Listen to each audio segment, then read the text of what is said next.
Shalom, Bapak Ibu Saudara sekalian, apa kabar Anda hari ini? Harap anugerah Tuhan senantiasa menyertai kehidupan kita sekalian. Pada teman bergabung bagi Bapak Ibu yang baru pertama kali mendengarkan renungan dari channel pelayanan His Father Ministry. Silakan boleh subscribe channel ini, sehingga mendapatkan selalu update di setiap hari Senin. Kemudian bisa like, kemudian memberikan komentar atau permohonan doa, dan yang terpenting juga mensupport pelayanan ini dengan cara membagikan kepada orang-orang lain. Saudara, kita sudah membahas Buah Roh Kudus dalam sesi 8 minggu yang lalu, selama 8 minggu berturut-turut, dan hari ini kita masuk di dalam pembahasan yang terakhir tentang buah Roh Kudus, yaitu buah penguasaan diri atau self-control. Kita membaca firman Tuhan dari Galatia 5 ayat 22 hingga 23. Tapi buah roh ialah kasih, sukacita, damai sejahtera, kesabaran, kemurahan, kebaikan, kesetiaan, kelemah lembutan, penguasaan diri. Tidak ada hukum yang menentang hal-hal itu. Mari kita berdoa terlebih dahulu. Bapa dalam surga, kami bersyukur sekali karena firman Tuhan selalu memperbaharui kehidupan kami dan terus menantang kami untuk bertumbuh terus di dalam anugerah Tuhan. Ketika waktu ini ya Tuhan, sungguh-sungguh boleh belajar tentang penguasaan diri. Dalam nama Tuhan Yesus Kristus, kami bersyukur dan kami berdoa. Amin.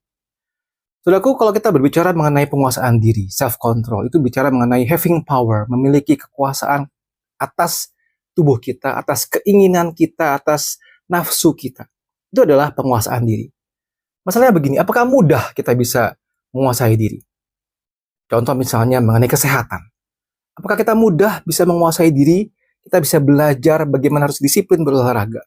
Menguasai diri saat kita makan secukupnya atau makan sepuas-puasnya. Kita menguasai diri di dalam mengerjakan setiap tugas yang ada dengan penentuan waktu-waktu yang tepat. Kita selesaikan hari itu, tidak juga overwork. Kita belajar menguasai diri dari sisi keuangan. Ini sulit sekali bukan saudara? Banyak kali dari kita merasa bahwa wah soal uang tuh saya lemah, saya susah sekali. Kita belajar menguasai dari sisi memiliki keinginan untuk memiliki sesuatu. Membeli sesuatu atau menikmati sesuatu. Ini pun sulit. Kita seringkali suka dengan istilah-istilah diskon, buy one get one free ya. Kita ingin sekali mendapatkan keuntungan saat membeli sesuatu, dan itu keinginan yang kadang-kadang susah untuk kita bendung dan kita susah untuk mengendalikan diri. Dan juga yang juga tidak kalah penting adalah menguasai diri dari sisi emosional atau marah. Kita cenderung cepat sekali naik pitam atau cepat sekali marah. Mudahkah menguasai diri? Satu kenyataan bahwa buah Roh Kudus mencantumkan penguasaan diri. Berarti satu hal yang Tuhan tuntut juga untuk bisa muncul dalam hidup kita dan orang lihat buahnya. Orang ini orang Kristen, berbuah, dan dia bisa menguasai diri. Jadi kalau bicara mengenai menguasai diri, kita berbicara mengenai Tuhan Allah dan self-control. Bagaimana Allah berdaulat dan Allah itu mengkontrol segala sesuatu. Efesus 1 ayat 11. Katakan di dalam Kristus, karena di dalam Dialah kami mendapat bagian yang dijanjikan. Kami yang dari semula ditentukan untuk menerima bagian itu sesuai dengan maksud Allah yang di dalam segala sesuatu bekerja menurut keputusan kehendaknya. Di dalam segala sesuatu bekerja menurut keputusan kehendaknya. Allah sempurna, Allah konsisten, Allah berdaulat penuh dan dia mengkontrol segala sesuatu. Tidak ada bagian dari diri Allah yang dia, oh saya salah, oh saya terlalu menikmati ini, oh saya kurang ini, saya tidak bisa. Tidak ada. Allah sempurna, Allah memiliki kontrol atas segala sesuatu. Termasuk juga Allah, dalam murka Allah, dia juga ada di dalam kendalinya. Terbayangkan jikalau Allah murka dan Allah tidak mengendalikan itu, matilah kita semua. Ya. Roma 9 ayat 22. Jadi kalau untuk menunjukkan murkanya dan menyatakan kuasanya, Allah menaruh kesabaran yang besar terhadap benda-benda kemurkaannya yang telah disiapkan untuk kebinasaan. Saudara bersyukur kepada Tuhan. Dalam murka Allah, Allah mengendalikan itu. Dia tidak lepas kontrol. Dan bagaimana dengan kita dan self-control? Saudara, musuh utama yang kita harus sama-sama kalahkan adalah mengalahkan satu temptation, pencobaan. Ada temptation dan desire kita. Saudara, temptation atau pencobaan itu bisa menyerang kita ya melalui apa? Pikiran-pikiran kita yang berdosa. Yakobus 1 menjelaskan dengan sangat jelas sekali. Apabila seorang dicobai, janganlah ia berkata, percobaan ini datang dari Allah. Allah tidak dicobai oleh yang jahat, dan ia sendiri tidak mencobai siapapun. Tetapi tiap-tiap orang dicobai oleh keinginannya sendiri. Ia diseret dan dipikat olehnya. Karena apabila keinginan itu telah dibuahi, ia melahirkan dosa. Apabila dosa itu sudah matang, ia melahirkan maut. Hati-hati saudara dengan keinginan sendiri. Our sinful desire. Keinginan sendiri. Kita tidak bisa mengendalikan itu, kita jatuh, kita akhirnya jatuh di dalam dosa. Tapi saudara, puji Tuhan, karena Roh Kudus memberikan kita satu keinginan yang benar dan tepat yang baru. Galatia 5 ayat 16. Maksudku ialah, hiduplah oleh roh, maka kamu tidak akan menuruti keinginan daging. Jelas sekali saudara ya. So, keinginan daging berlawanan dengan keinginan roh, dan keinginan roh berlawanan dengan keinginan daging. Nah, keduanya bertentangan, sehingga kamu setiap kali tidak melakukan apa yang kamu kehendaki. Tetapi jikalau kamu memberi dirimu dipimpin oleh roh, kamu tidak hidup di bawah hukum Taurat. Jadi Roh Kudus memberikan kita satu keinginan roh dalam hidup kita yang bisa mengalahkan itu semua. Saudara, bagian daripada self-control adalah kita setting pikiran kita kepada apa yang menjadi keinginan Roh Kudus. Roma 8 ayat 5-7. Mereka yang hidup menurut daging memikirkan hal-hal yang dari daging. Mereka yang hidup menurut roh memikirkan hal-hal yang dari roh. Nah, keinginan daging adalah maut, tetapi keinginan roh adalah hidup dan damai sejahtera. Sebab keinginan daging adalah perseteruan dengan terhadap Allah. Karena ia tidak takluk pada hukum Allah, hal ini memang tidak mungkin baginya. Kita harus mengarahkan pikiran kita kepada apa yang menjadi keinginan Roh Kudus. Jadi pertanyaan begini, kalau begitu bagaimana saya growing in self-control?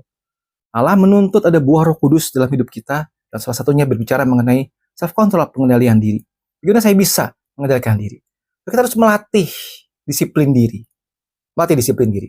Misal 25, orang yang tak dapat mengendalikan diri adalah seperti kota yang roboh temboknya. Oh, sangat berbahaya sekali saudaraku.